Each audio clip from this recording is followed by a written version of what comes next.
I am a racist. I'm a recovering racist. My very best black friends have trouble trusting me for really good reasons. The white Christianity that planted its foot onto Turtle Island was a greedy, racist, violent, imperial religion that did not reflect the nonviolent, enemy-loving, cross-wearing God we see in Jesus.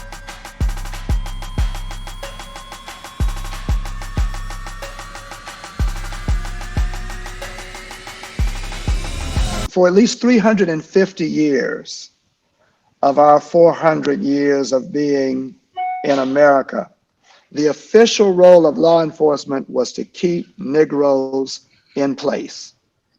That was the official role of law enforcement from the time that the sheriff's job was to find the runaway slave and bring that slave back, until really in the 1950s, the official role was to keep Negroes in their place. Don't drink at that fountain. Don't sit in that seat. The official role was to keep Negroes in their place.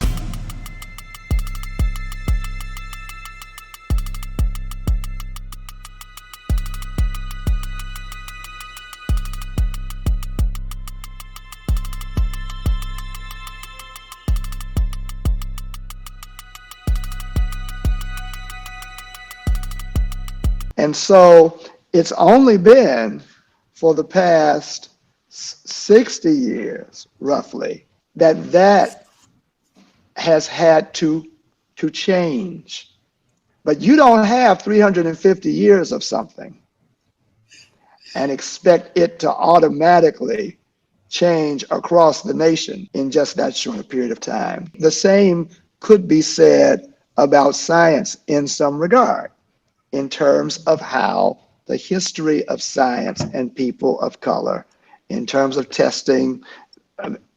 And so this notion of what fundamentally has to change, we're talking about what has to fundamentally change in policing and law enforcement. Mm-hmm. What has to fundamentally change in the area of the sciences that moves to people of color flourishing in that way? Yeah. I think for that to happen, we have to start valuing the perspectives of people of color. You know, science itself was started by white men, for white men, to address problems about white men.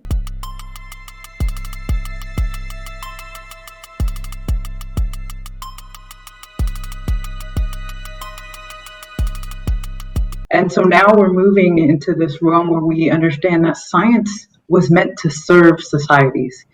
And so scientists should be fully representative of the societies that they're serving. And so if we only have one type of perspective in science, we're getting the same sorts of questions asked and we're getting the same sorts of answers. What we need are entirely new perspectives. And we see this all the time. How often does it just take one person to say, "Why didn't you try this?" And you realize that had never occurred to you. Until we need people of color in science asking questions for people of color.